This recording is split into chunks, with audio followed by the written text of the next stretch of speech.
Good afternoon. Our Honorable Minister of Science, Minister of Law and Justice, Dr. Sri Virappa Moily, Mr. Justice K.N. Singhi, our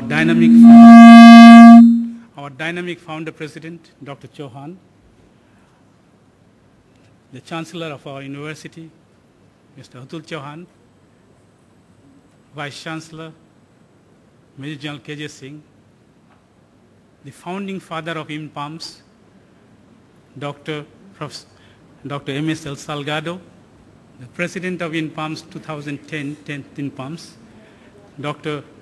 Teresita Sanchez, the organizing committee's chairman, Dr. T.D. Dogra, the Secretary General of the organizing committee, Dr. Dalbir Singh, distinguished delegates, ladies and gentlemen, and my dear young friends and students. I must at the outset thank each and every member of the Indo-Pacific Association of Law, Medicine and Science for reposing their confidence and faith in me by electing me the Congress Chairman for this 10th Indo-Pacific Congress of Legal Medicine and Forensic Science.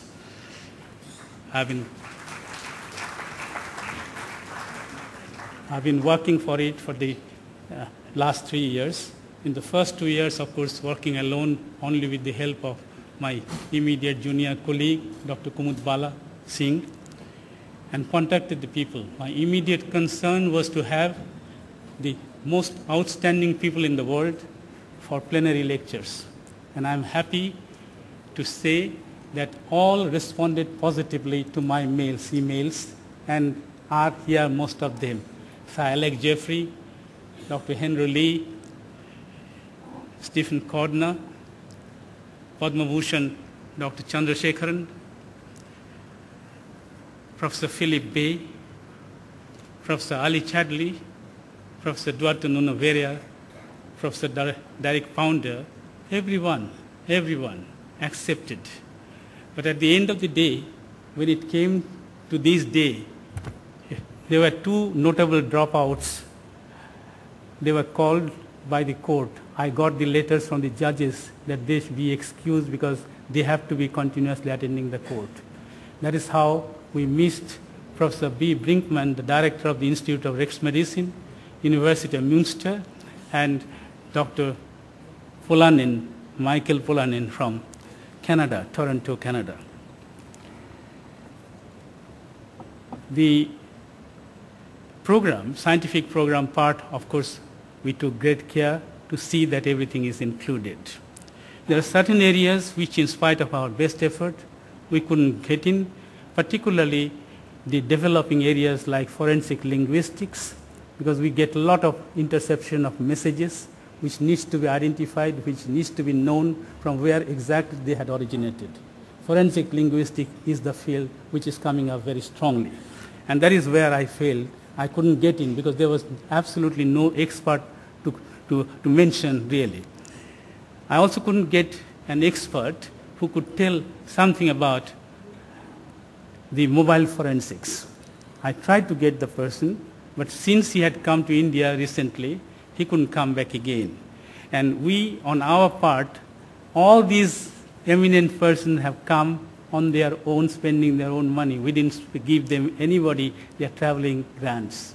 So that is something incredible, but then it has happened. I must thank each one of them profusely for accepting the invitation, coming and being with us all this day. I also tried to have another aspect, that was forensic accounting, which is fast developing. Particularly whenever you think of management, the corollary of management is mismanagement or corporate misgovernance is the rule of the day. You have seen how one financial company being liquidated or going bankrupt almost caused such a huge problem in the world. And that is where forensic accountants have a big role to play. They can really detect, they can really foresee, they can forecast, and they can put it back. And that also, again, I failed. I could have got it, but that would have become almost a family affair because my eldest brother is a forensic accountant. He has done quite a lot of work and chaired an international meeting, but I didn't want him to come for this since it would make it almost a family affair. While selecting the site, I was very, very strongly adamant. There were a lot of people, my colleagues and friends, including the president, insisting all the time that I should have it in a 5-star hotel. Yes, you get all the comforts, you get all the things sorted out. You don't have to bother about it. You just give the contract and that's the end of the thing. But then I wanted in this university because I have been to 35 countries of the world and I have seen the best of places. And I can say with all the command at my confidence that nowhere in the world I have seen such wonderful facilities existing in the universities as is here. Nowhere. The infrastructure is excellent. The auditoriums, halls, and symposia and seminar halls you cannot really match in an university setup. The best of universities I had been to.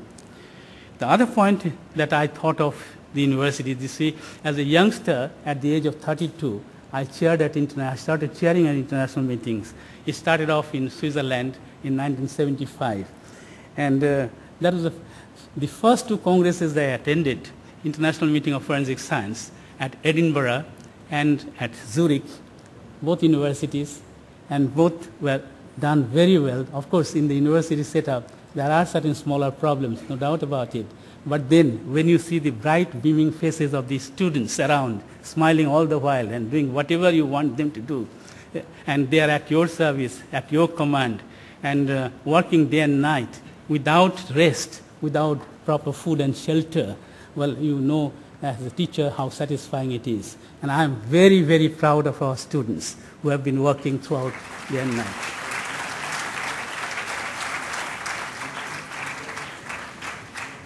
The site, Noida, is a very, very historical place. Not only that we have it here just because that in the 3rd to 4th millennium BC, forensic science originated in this part of the world for the first time, and as such as we know it today. Fingerprint identification, well, it was mentioned already. It came up here itself from this area. This is the place where the Pandava brothers ruled, and the eldest of them, Yudhishthira, the epitome of justice, was here. It was his part of his kingdom. And so obviously, there is a strong connection. We also are very, very proud to say that the man whom I most admired as a child, and even today I keep on worshipping him, perhaps the greatest human being ever born on earth, I say it with all the emphasis, that is Lord Gautam Buddha.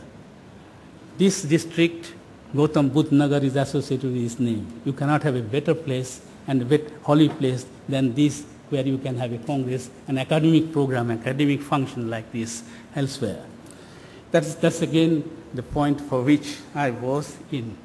The civilizations flourished in this part of the world. Science developed, technology developed. It was at the zenith. We, at this moment, I say with pride again, that any journal of forensic science or genetics you open, at least you will find our name. Amity Institute is there in these journals, and the name is something which is beckoned to it. We were the first to show to the world that the amylogenin gene does not always can determine the sex conclusively. So Alec, you know it. I am particularly grateful to Sir Alec because I remember as a 20-year-old youngster, I had sent a note to Professor J.B.S. Halden, one of the best-known scientists of the last century. He accepted whatever I had said. He said, whatever material you have sent it to me. And he published that after proper editing in his journal, Journal of Genetics, which came from Cambridge. And in that journal, I wrote a line, I still repeat, is that the gene or genes located on the Y chromosome can function singly or together, producing differential effect. That was the hypertrichosis spinaris of the year. When I did YSTRs in 1999 and 2000, it was published in Croatian Medical Journal. Whatever I had said, my predictions came to be true and proved to be true. And I thank you, Sir Alec, for your work, for your things. particularly gratifying was the fact that when in 86, I was in London Hospital Medical College with Professor James Cameron. And after Professor Cameron, I was walking down to meet Professor Barbara Dodd of blood group serology. Barbara, when she saw me, she came running and she said, "Did you read this Nature Genetics? Sir Alec has claimed that it can do the whole daughter identification work." I said, "Well, if he has claimed, well, we don't bother about it. We just have to work it out. If we find it is correct, well, we accept it. If we don't find it to be correct, then we reject it." That was my statement. Now we know where we stand as far as DNA is concerned, DNA forensic is concerned. That is yours. The Indo-Pacific Congress is a big event. I tried to get as many countries as possible. And I had on my list more than 45 countries who had accepted. Some couldn't get the connecting flights, so had to give it back. Some didn't get the visa. So that was not exactly my problem. I tried to sort it out. I worked day and night with my colleagues and friends. And one or two names I must mention, otherwise I'll be doing something wrong, of a crime. The one who comes up is our Vice Chancellor, our Pro-Vice Chancellor, and my young colleague, Dr. Sally Lupos, whom I have already mentioned. They really worked hard. I mean, without their support, I mean, they have taken almost 90% of the burden of mine. I was working all the while. And of course, you cannot, in Amity, you know it, that even if he is not seen, he has the remote control. He sees everything, he knows everything, he gets everything, and he directs everything. And that is our dynamic founder, President, Dr. Chauhan. He, of course, is a living legend. You have seen this university. If you have gone round, you would have seen how things are. Not only the auditoriums, not only the hostels, not only the smaller, the shops or the shopping malls or complex. You should see the hostels that we have.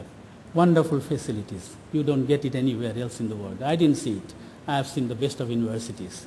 So with these few small introductory remarks, I'm sure the Congress that we have tried to put in place with the scientific program and scientific inputs will be beneficial to our students. This Congress, I particularly was keen for the students because I get lot of mails and correspondence and requests whenever there's an event abroad that I should arrange some funding or some support for our students and my colleagues to go abroad. We are not in a position to do it. Even for me, I'm supported. So keeping all this in mind, this is a chance, this is an occasion where they get exposed to the best of people, and I'm sure they will utilize this occasion to learn. And this exposition will help them a lot in the later years. With these few words, I say thank you very much once more and wish you all the best. Have a nice time. Enjoy yourself. Thank you very much.